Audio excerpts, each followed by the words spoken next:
What is the primary function of the Family Management Unit? Good afternoon, I'm Abu. I'm from the Family Management Unit. What is the Family Management Unit after all? It would help to go back to the how J&G started in 2007 when Mr. Nang Jr. was asked to be part and spearhead the team to put up this Joy Nostalg Center.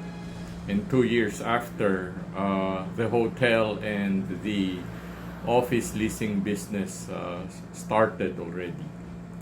And 2 years after, sometime November 11, 2011, Elan Vital was born, and the board finally decided that Mr. Jr. will have his own property company, property development company.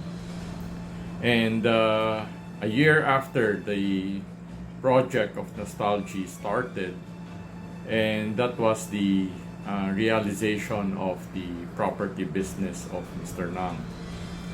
A year after, culinary and energy started its business, and 3 years after, energy started its operations in Iloilo. At the same time, in 2016, that's the birth of our socialized and economic housing businesses. So if we notice through these years, the business of Mr. Nang continues to grow, and the owners realize that there is a need for people to help them oversee the businesses while the business units are going on. Thus, different structures have been tried, hoping that J&G will become more and more one body, many parts. More and more be able to continue its mission of bringing Christ alive to many people in different businesses that they do. And 2 years ago, Family Management Unit was thought of, and it became a reality last year. So FMU is primarily to assist the owners in overseeing their businesses, and more importantly is to set up the structure, the ownership structures of the different companies to ensure that the legacy of the owners will continue up to the next generations to come. What does the word simplicity mean to you? Simplicity for me is to accept who really am I. Sino ba talaga ako? And I recall, and it lingers in me, the teaching that my Dominican priest friend who I worked with during the start of my ministry. And he has a very meaningful song, and the lyrics really speaks for who we really are. And it goes, hiram sa Diyos ang ating buhay. Ikaw at ako ay tanging handog lamang. Di ko ninais na ako'y isilang, ngunit salamat dahil may buhay. Ligaya ko na ako'y isilang, pagkat tao ay mayroong dangal. These words teaches us to humbly accept who we really are. It is out of God's love that we are given life. Out of His love that we are blessed. As we profess being followers, then we need to strive to live out simplicity in all that we think, do, or say. To live out, I'm nothing without Him, and only by His grace that I am alive. Simplicity calls us to be grounded. Kahit nasaan man ako, nasa taas or nasa baba, anuman ang aking ginagawa, anuman ang meron man ako, I am called to be grounded. Second, I'm called to be humble, that I am nothing without Him. Kung meron man akong alam, maraming mas marunong sa akin. And I'm called to be generous. Freely I have received, and freely I have to strive to share. The Jesuits have a teaching that says to give and not to count the cost. It's a challenge. It's very difficult. But it is truly my calling, our calling. Why is simplicity important to one's personal and professional life? How does simplicity apply to my professional life, our professional life?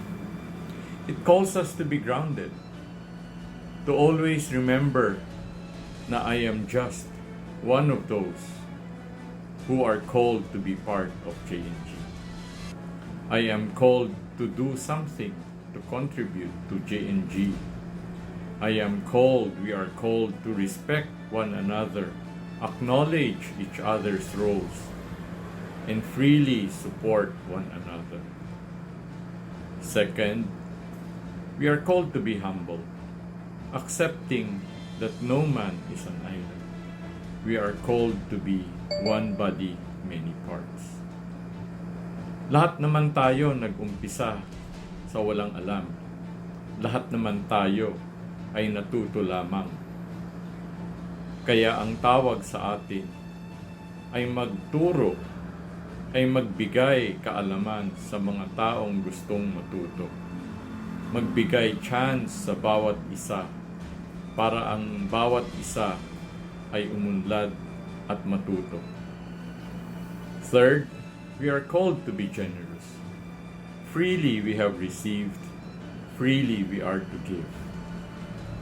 We are called to share, to mentor, to have that purity of intent to help people grow, to help Joy Nostalg achieve its mission, to help the beneficiaries of Joy Nostalg realize that God is truly alive in Joy Nostalg. And we have to be discerning. God whispers to each one of us what He wants us to do. We need to discern God's ways and strive to follow His ways. Talagang mahirap, ngunit yun ang tawag sa atin. Just like the disciples, let the Lord lead us. Let Him pick us up each time we fall. Let Him be our anchor. Lastly, it's worth to remember all things shall pass, and what matters most is how we made use of the talents that God freely gave us. We are called to be part of Joy Nostalg, to make Christ real, to remain simple, humble, generous in all our ways, with a purity of intent to live out our Christian values. How will the Family Management Unit thrive and reach greater heights this 2021? What is there to look forward to 2021 onwards? For FMU, it is time, a venue for us personally to share what I know, to contribute in whatever way I can. I'm not perfect, but I have something that I know. I have gifts that I can make use to contribute to Joy Nostalg, to share to the people I am with. And lastly, at work, that is to help the owners oversee and create the structures that they need to ensure that their legacy will continue beyond the people who are here right now, for the next generations to carry on the mission to make Christ real to many through Joy Nostalg. Thank you, and God bless us all.